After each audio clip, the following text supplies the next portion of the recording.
Would you like to become a fascinating personality, break free from plateaus, and gain power over your mental resources and your full potential? You came to the right place.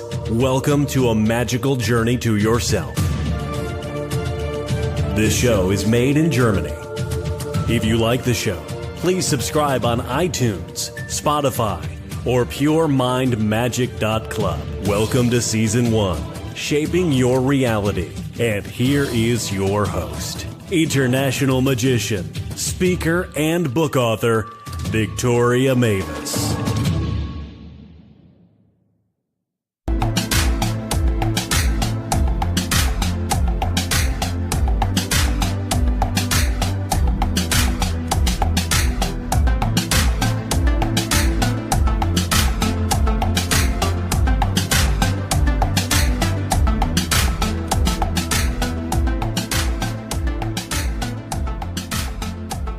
Ladies and gentlemen, welcome to Interview Friday and an exciting interview at Pure Mind Magic. Happy that you have tuned in again.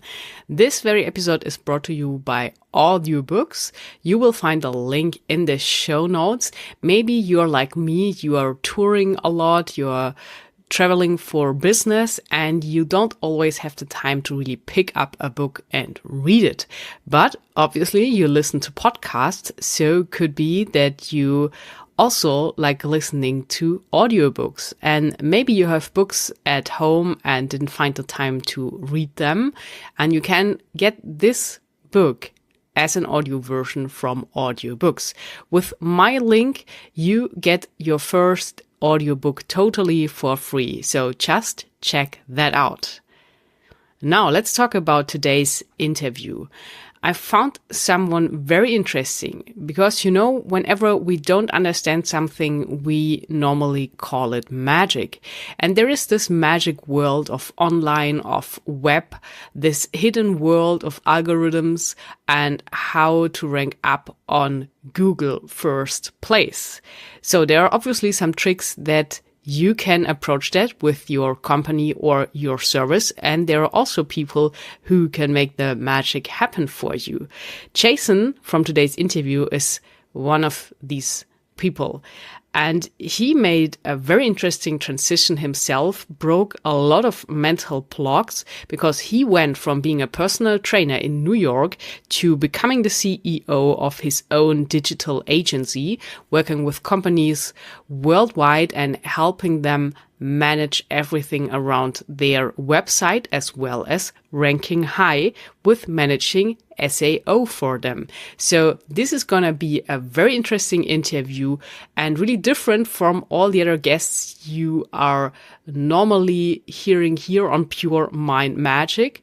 So take all the information in and maybe you can turn what you learned today in some really cool results and create some online magic.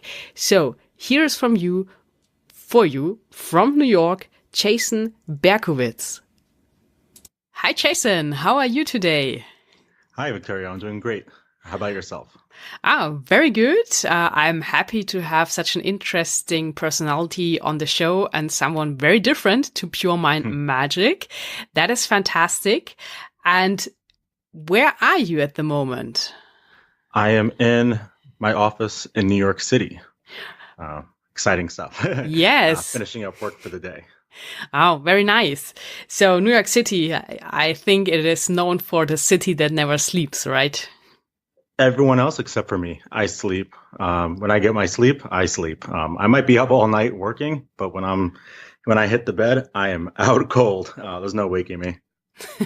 That is perfect because I think having a good sleep is really something that can be the difference in being successful or not being successful during a day. Mm-hmm. Absolutely. So when you got your batteries charged fully after a good night's sleep. So, Jason, it is often said that the environment has a big influence on us. And as I said, New York, the city that never sleeps. And every time when I was there, I had the feeling that there is so much going on everywhere. It doesn't matter which street you are walking through.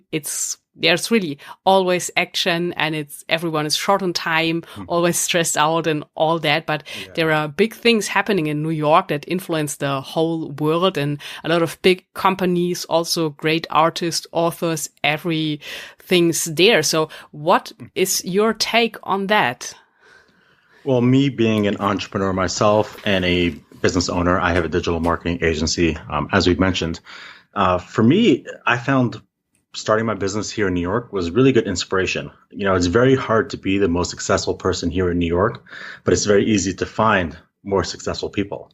So when you find people that are more successful than you can network with them, create close relationships with them, and then use that to as self-motivation, really, to do better with your business and hit your goals and hit your targets. So for me, being in New York City, that's really probably one of the biggest assets, is the networking opportunities, as well as, like you mentioned, it never stops moving out here. So there's always somebody who's going to be working harder than you, trying to hit their targets quicker than you, and allows you to be a bit more competitive, I would say, in a way. You know, if that person's still up all night working on their laptop at whatever workspace center, why am I not doing that? So. Yeah, very good point you brought in here, because, it said that you're the average of the 5 people who spend the most time with, and it's always a good advice to connect with people that are where you want to go. Absolutely. Absolutely.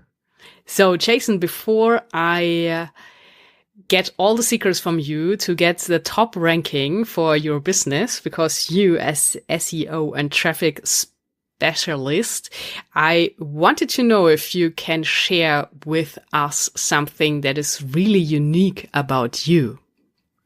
Well, I can't say it's 100% unique to me specifically, but I might be in the small 1% of people that likes to skydive for fun. Yeah, for some odd, crazy reason, I enjoy jumping out of perfectly good airplanes. Okay, yeah, that's really special, I think. And this is, how can I say that? Definitely leaving your comfort zone. Oh, absolutely. Every single time you're up there in that plane, you're thinking it's just so much easier to be on the ground. Why are you up here? Why do you need to do this? But and that's you trying to be comfortable, saying, "Oh, don't do it. It's not necessary." And then once you make that leap, you're severely going out of your comfort zone, especially in the beginning when you're learning how to do everything. It's truly amazing going out of your comfort zone and then overcoming that challenge. Cool. I like that. So do you jump somewhere around New York, or where you go to skydiving? I tend to travel a little bit, but about 65 miles, maybe about an hour away from Manhattan, there is a skydiving drop zone, as we call it, like an airport where you can jump out of. And that's typically where I go. If not, it's in California, which is always nice. All right. Sounds good, and sounds like really adventurous and very different to your normal day job, I would say. So Exactly. the digital agency you created, and maybe because you are such an expert in this area, you can tell us more about SEO and why it is so important to get traffic, let's say organic traffic, to the website. I think you have a lot of traffic in New York that is not so helpful, but digital traffic, I think, is really of big value, no matter which area you are in, and whether you are an entrepreneur or just pushing your creative hobby, online course, or whatever. So take us into your world, Jason. So my personal specialty is SEO. SEO stands for search engine optimization. And in its most simplest form, SEO is the process of telling the search engines that your website is most relevant for specific search terms.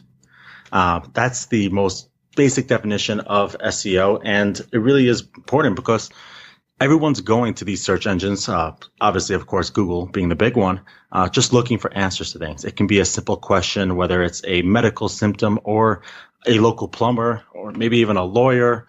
or just to shop online.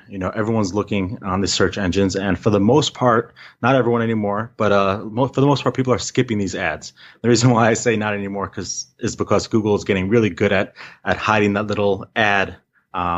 The word that says ad, legally they have to write ad in things that are sponsored.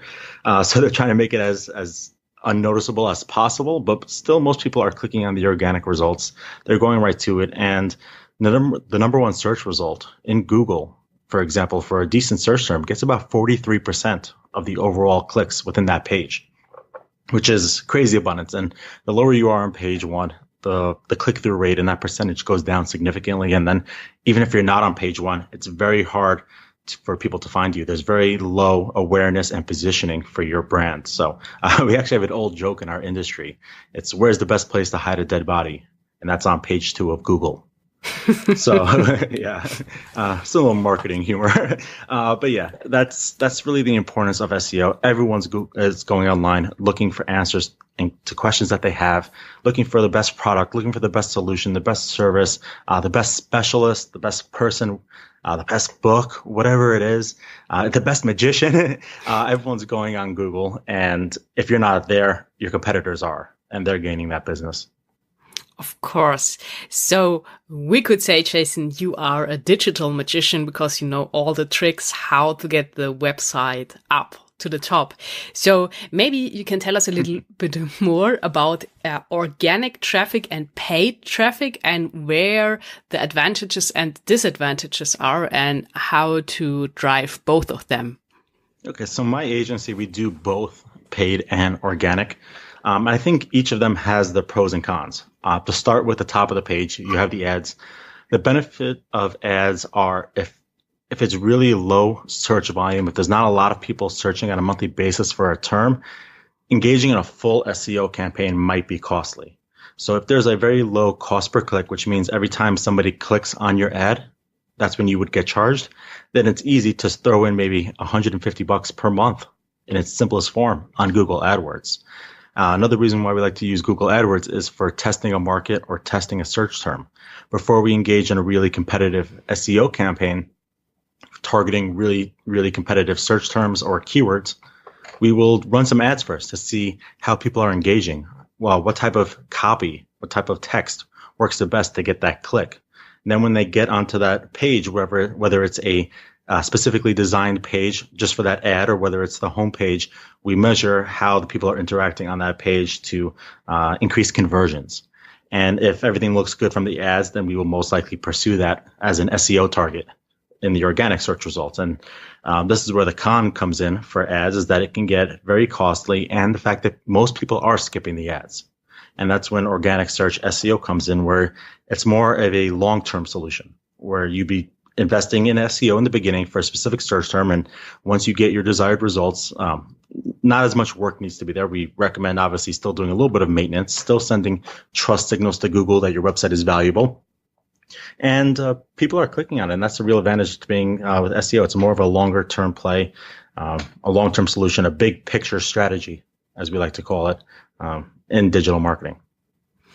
Yeah, that makes sense. And that was a really good explanation to that. So we got the traffic covered, and Jason, everyone is talking about landing pages and opt-in, that you should have that to collect email addresses and have your list. So can you talk us a little bit through what is a landing page? What is the purpose of it? And what is opt-in? And how do you best set that up for yourself to collect leads in the end? Okay, in its simplest form, the landing pages, they can be used for a variety of purpose, but the primary goal of a landing page is a page that's dedicated to a specific topic. So in our case that I mentioned, let's say we're doing an ad on blue t-shirts. Again, this is an example. And then the page goes, and we're selling to an e-commerce website, and the ad copy and the text sends you over to the homepage of a t-shirt company. Now, the intent is not being fulfilled. So somebody who's typing in blue t-shirts is obviously looking for specifically a blue t-shirt. If they don't go to a catalog of blue t-shirts or a specific product of blue t-shirts, they most likely will leave away. They will leave the page. So landing pages are good for maintaining the intent from the search term through the click to the get to your website. It's a very easy way to make sure that you keep the visitor engaged. The flow of the visitor remains the same on the topic. And then if opt-ins are essential for your business in terms of emails, if you have an email newsletter, or if you have the occasional discounts that you'll email or wherever it is, or maybe GDPR stuff, which was huge a couple of months ago, and everyone was sending out emails, have call to actions to submit an email. Don't throw it in everyone's face, but where it's appropriate. Some cool things that I've seen people do is they'll say, just for an example, download the ebook at the bottom of this page. And then they go to download the ebook, but they have to put their email in first before they can get that. And then it'll kind of unlock the content. So that's one way of doing things. But in its simplest form, just having a really good opt-in box, something that's saying, we're not going to spam you. We're not going to send you crappy information. We just simply want to add you to our list for when we have something that might be of interest for you, you can see it in its simplest form. Fantastic. So that was, again, a really good structured explanation to it. So you really know your business. I like that. I thought so from the beginning, just checking here on you. And so we got this landing page and opt in to collect email addresses. But then there's the thing. What would you recommend? What service to really keep track of all the addresses and to organize it so that you have this in a system and it makes it easy for you when you decide you have a cool new message, a new product, service, or whatever, to send that out to all your contacts?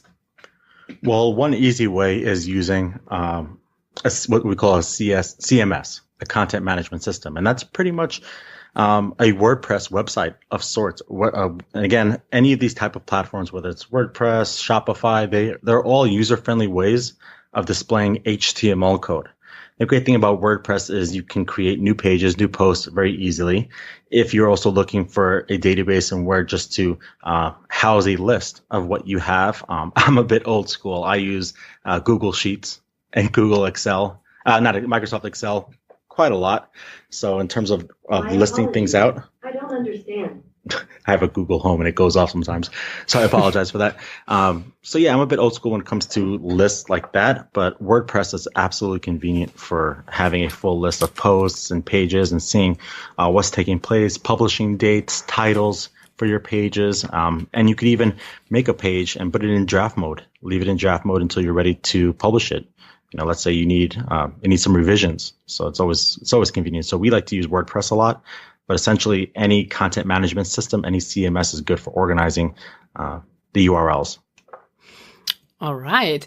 So because you are the expert and you mentioned WordPress, I think WordPress is for really many people the key to make it possible to create a website very easily without coding and all the specific knowledge you need to program a website with many different layers and shops included and whatever. So what is your take on WordPress?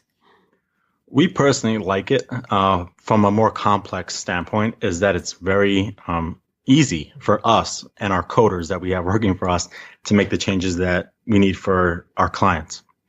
So WordPress overall is great even for the beginner. I first learned how to build a website on WordPress as well. And it's a very user-friendly way to build a website. There's really no coding involved unless you need something special.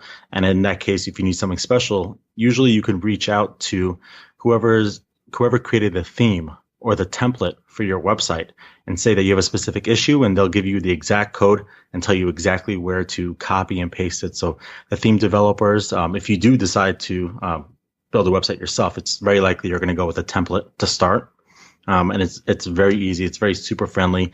And there's also videos online, insane amount of videos on how to get WordPress set up and started.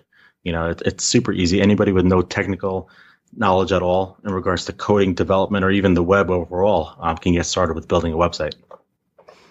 Okay, so a good tip from you to really work with WordPress to getting things started. And now, Jason, I had a lot of authors on the show, some of them best-selling authors, some are on their way to turn best-selling author. What would you say, how could the web SEO and your campaigns help authors to really become a best-selling author and sell more books over the web, maybe with Amazon, but maybe also with the website itself? There's a lot of good opportunities for authors for SEO. I think for authors specifically, there's a lot of better opportunities in other forms of digital marketing. But for example, motivational books as a search term. Now it's probably very, very competitive. But just as an example, is having a blog post about even as an author, the top motivational books that got you started. Or if I was writing as the author, the top motivational books that got me started, the top 10 as an example. So that's one way to go about it. And the problem with SEO and authors is that SEO is keyword driven.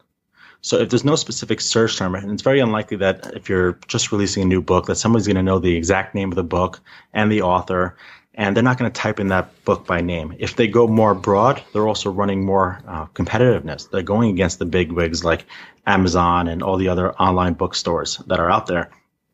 So I think there's a lot other better opportunities in terms of digital marketing than SEO for authors specifically.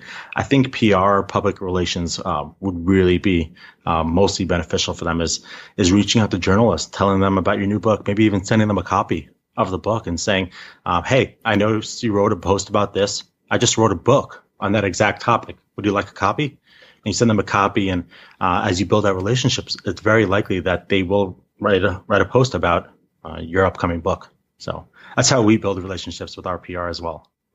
That is very nice. And I saw on your website that you are also offering this PR service. Yeah. So we focus on what's called inbound marketing, is we get people coming to you.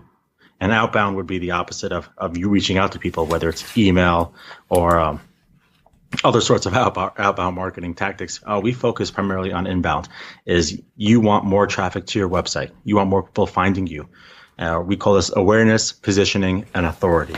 So that's what we primarily focus on in PR. Yeah, it's a great opportunity to get people who might not have known about a specific business, brand, or person beforehand to learn more. And PR is just awesome because it always comes with some great SEO benefit, of course, in the form of a link back to the website, but also some good reputation management there as well. That specific PR piece, if the entire topic is about a certain brand, organization, person, it can rank very well on Google as well. That makes so much sense. And I think maybe you can reveal some more secrets around PR, because I think it's still that a lot of people think when they hear PR, it is like it was before. You are just they are just thinking about printed magazines and the newspaper and having articles there. But I think due to the online evolution, there are many more possibilities what would fall into PR. Yeah, I think with PR, and this is, I guess, my brutal honesty, is that there has to be something newsworthy. To be frank, if you don't have anything newsworthy, and my digital agency has nothing newsworthy, and I'll get to this in a second, but if you have nothing newsworthy, whether it's not an upcoming book launch, or if it's not a new acquisition or a new merger or new website design, whatever it is, PR can be troublesome, and it might be hard to get these type of features, publications, or even at its smallest, a quote published in an article. So find something that's newsworthy, whether it's creating an asset. There's a lot of brands online that might not necessarily have something new, but they'll create an additional tool or something that has a viral effect that people would love and they'll go to that has some PR value. But what I do internally, because digital marketing from an agency standpoint, it's very saturated. A lot of people are doing it, and there's really nothing new that again, there's always new things happening in my business specifically, but nobody else really cares about it. So it's not something where journalists are going to pick up. So what I do is I PR for myself. So I publish content on relevant websites. I reach out to websites that are industry specific to my business and my target audience. And I ask if they allow guest contributors.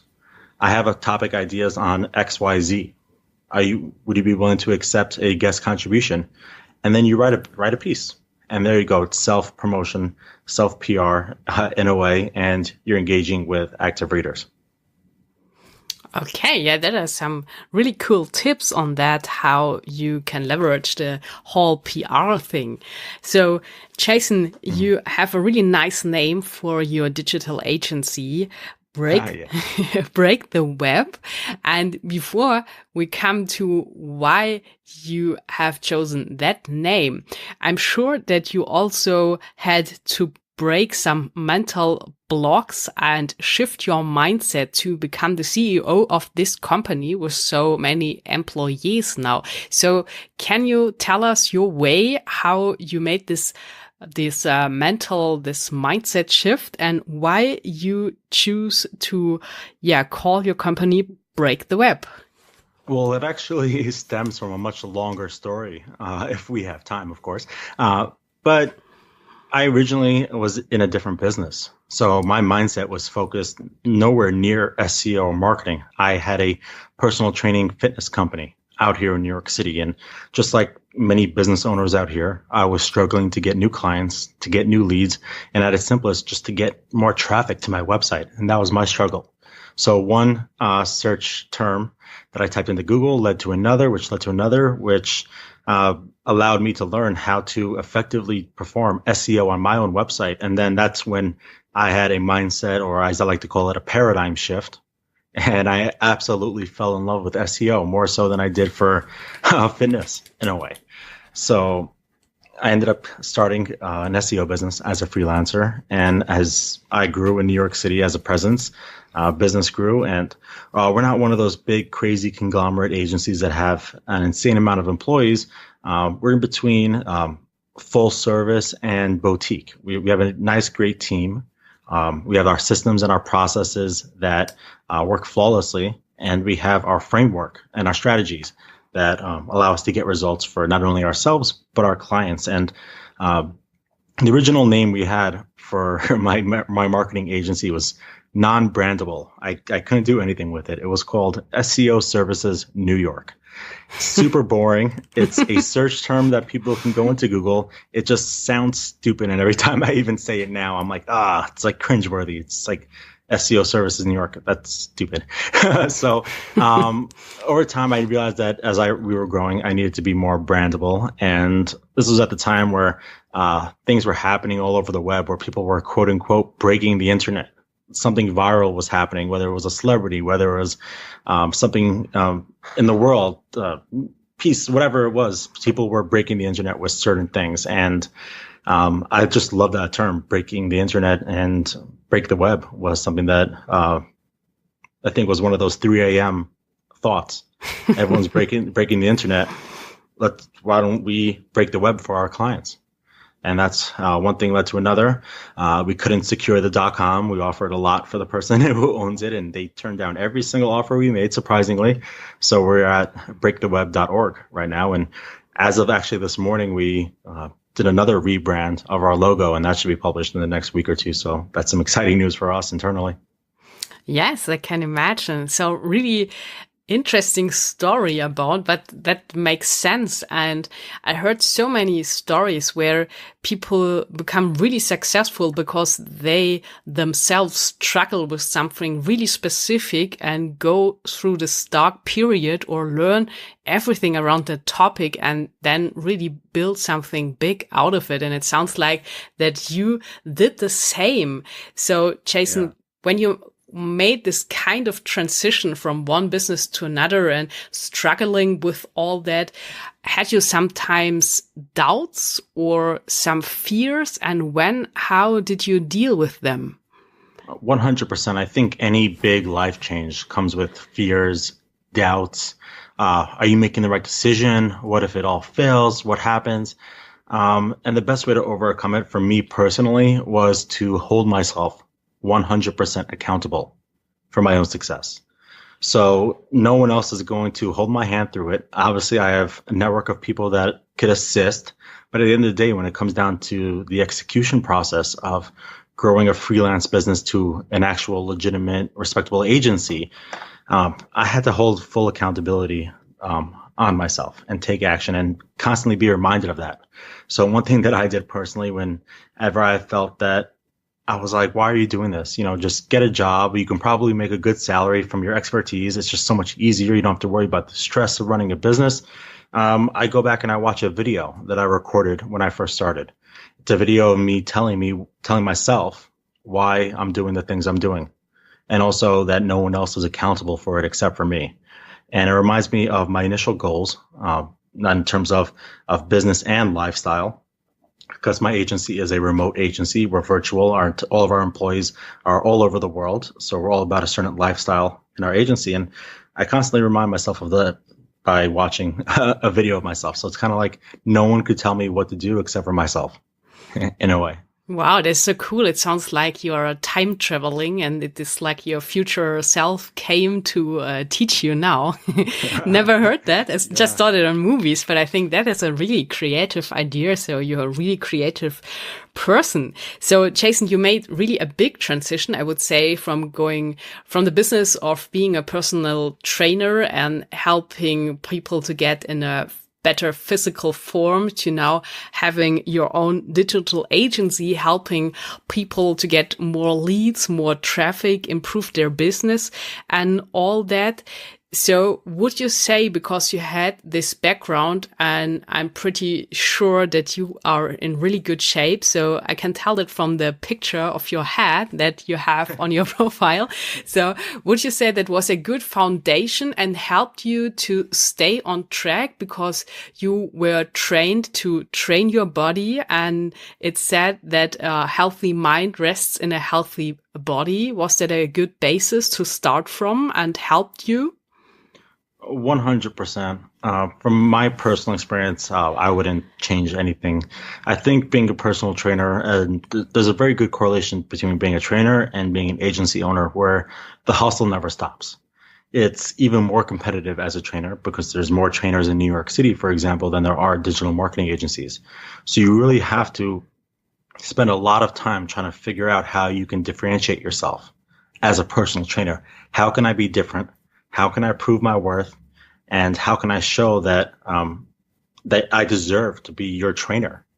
And when you have that mentality, it requires a 24/7 hustle. You're constantly going out of your comfort zone, seeking new ways to get new clients, whether it's going to networking events, new gyms, people running in the park. When you get really desperate, desperate times calls for desperate measures. It instilled a hustler mentality in my agency, whereas I was a freelancer going up against multi-million-dollar digital marketing agencies. What can I do to stand out? How can I be different? How can I prove my worth, even with no employees? There was value there, and how can I properly show that? And so I think between being a trainer and being now the hustler mentality, and that you always have to keep grinding, is probably the biggest thing. Yeah, that makes a lot of sense. And also, I mean, in the time where you were in this fitness industry, I think you were known as the guy who gets people to get in better shape, get fitter. And then you made this shift to becoming the CEO in a completely different field in the internet, web, digital world, everything. So how was it possible for you that people got this transition you made from one field to a completely other field?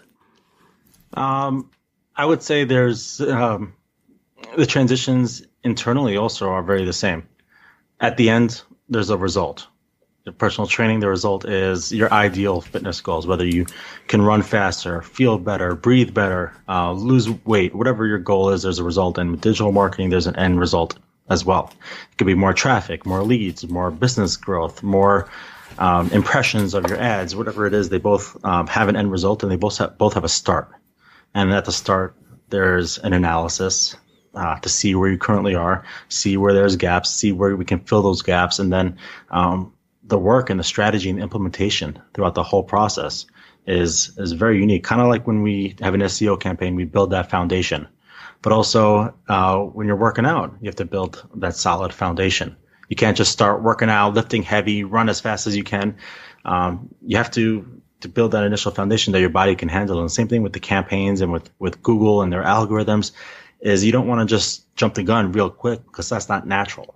Do what real businesses do, build that foundation of social media profiles, business directories that are relevant to your industry.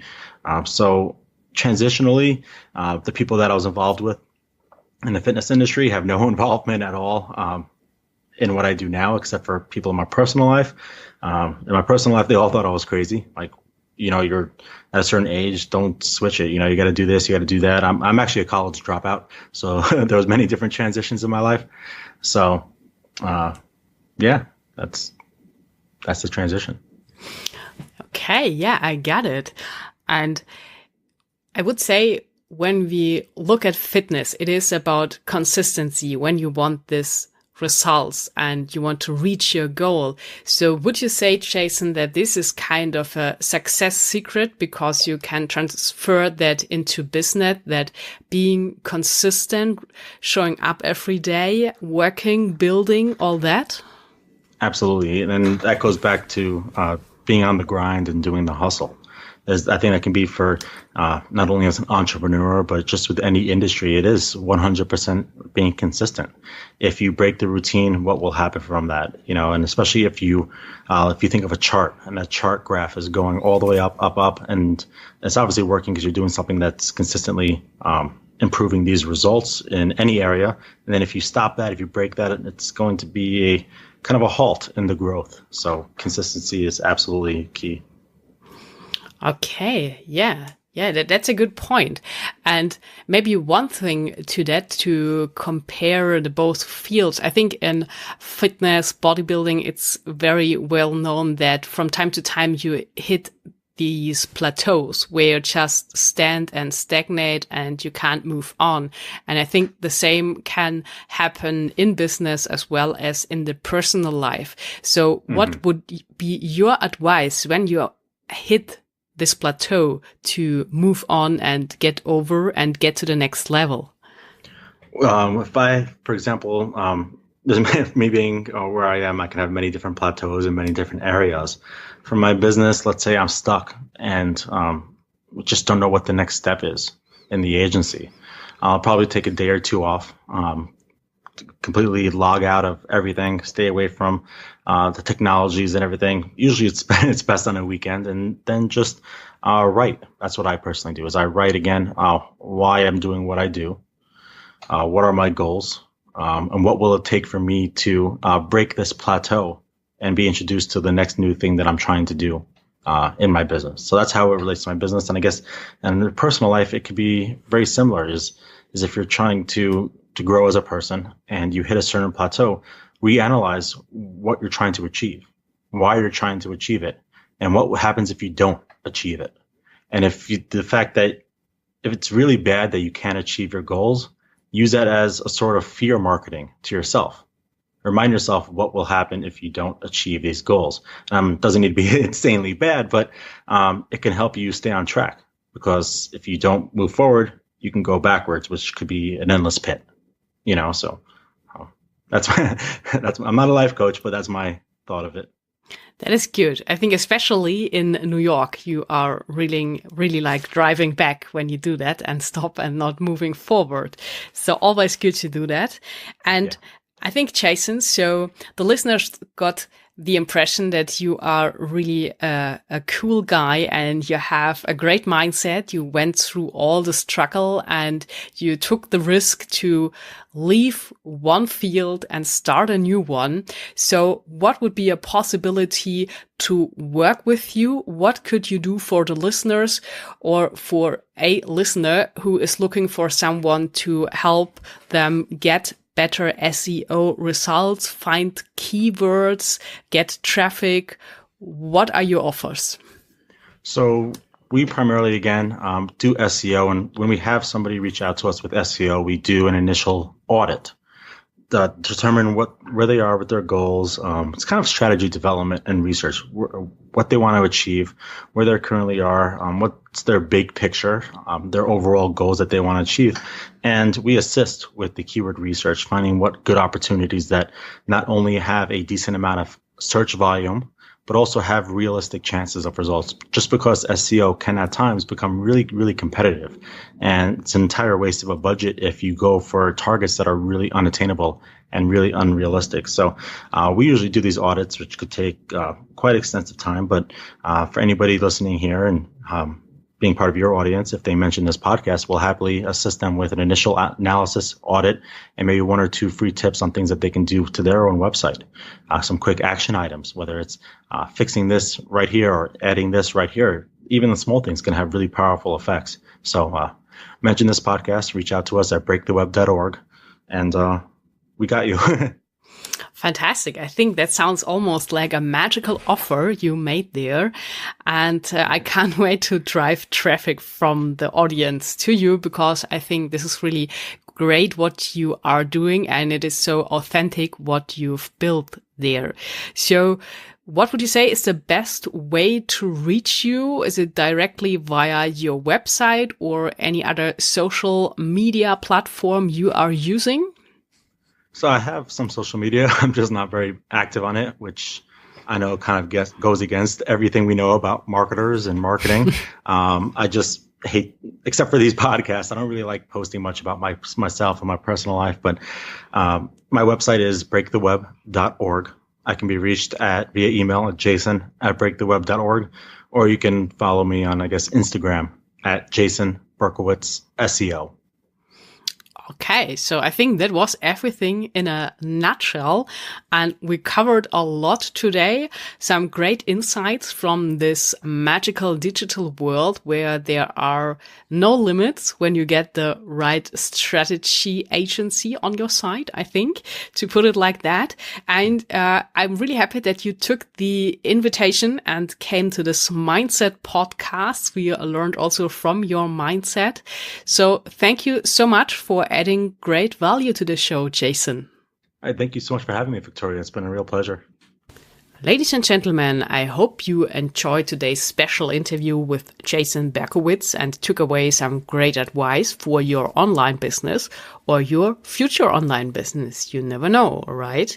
Don't forget to pick up your free audiobook with the link in the show notes by just clicking on it.